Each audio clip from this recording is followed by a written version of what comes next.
Hello student, अब परीक्षाओं का मौसम आ गया है। 11वीं 12वीं और कुछ अन्य कॉम्पिटिटिव एग्जामिनेशन में जनसंचार के बारे में प्रश्न आते हैं। ये जनसंचार क्या है? इसकी परिभाषा है कि जब जन समूह से प्रत्यक्ष संवाद के बजाय किसी यांत्रिक माध्यम से जब चर्चा करते हैं, जब बातचीत करते हैं या अपना संदेश प्रसारित करते हैं, तो ये जनसंचार कहे जाते हैं। जैसे उदाहरण देखिए, यदि कोई शिक्षक अपने बच्चों को, अपने छात्रों को कक्षा में पढ़ाता है, क्लास में पढ़ाता है, तो यह जनसंचार नहीं है। लेकिन वही शिक्षक जब दूरदर्शन पर या किसी इलेक्ट्रॉनिक मीडिया पर पढ़ाता है तो उसे जनसंचार कहा जाएगा। समझ गए होंगे? अब दूसरी बात है कि जनसंचार की क्या कार्य है।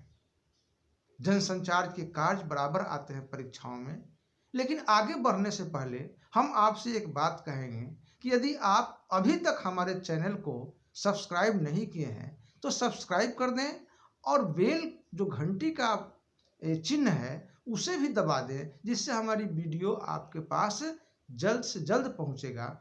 और यदि वीडियो अच्छा लगे तो दोस्तों लाइक करें और कमेंट भी करें। तो फिर आगे बढ़ते हैं। जनसंचार की क्या कार्य है?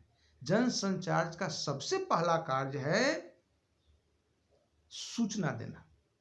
जनसंचार सूचना का प्रसारण करता है।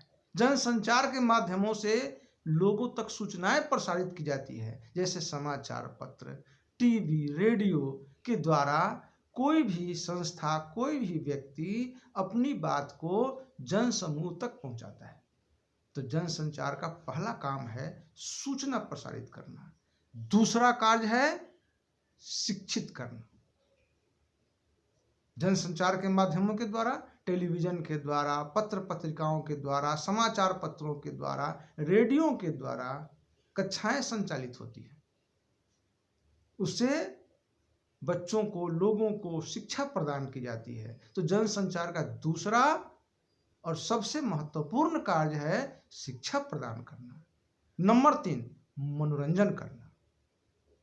बहुत पहले से ही रेडियो पर अच्छे अच्छे कर्णप्रिय गाने, संगीत, दूरदर्शन पर सिनेमा, नाटक, धारावाहिकें आदि प्रसारित कर लोगों का मनोरंजन किया जाता है। तो जनसंचार का तीसरा काम है मनोरंजन करना। चौथा काम है निगरानी करना।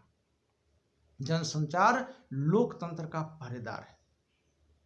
वह ध्यान देता है कि कहीं कोई गड़बड़ियां तो नहीं हो रही है।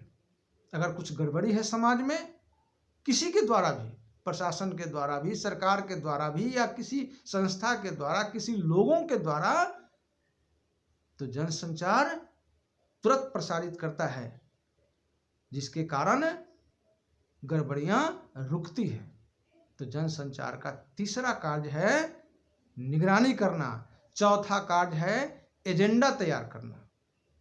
जनसंचार के माध्यम दूरदर्शन, समाचार पत्र, रेडियो एक एजेंडा तैयार करता है, समस्याओं को समाज के सामने लाता है, जनप्रतिनिधियों तक वो बात पहुंचती है, अधिकारियों तक बात पहुंचती है और फिर एक नया एजेंडा तैयार किया जाता है।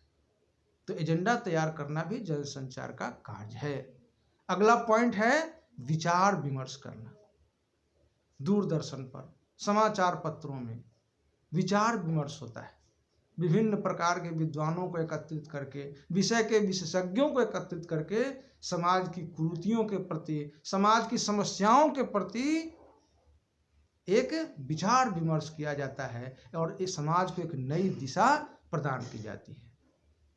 अगला पॉइंट है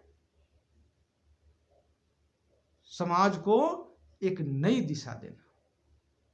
जनसंचार के द्वारा ऐसे ऐसे कार्य किए जाते हैं, समस्याओं को प्रसारित किया जाता है, प्रकाशित किया जाता है, खोज खोज करके लाया जाता है और फिर सरकार का, लोगों का, जनता का ध्यान उन समस्याओं की ओर एकत्रित किया जाता है, आकर्षित किया जाता है, जिससे उस समस्या का समाधान भी ढूंढा जा सके। तो भैया बहनों, आशा है यह वीडियो आपके लिए जरूर लाभदायक सिद्ध होगा। फिर हम अगले वीडियो में मिलेंगे। तब तक के लिए धन्यवाद।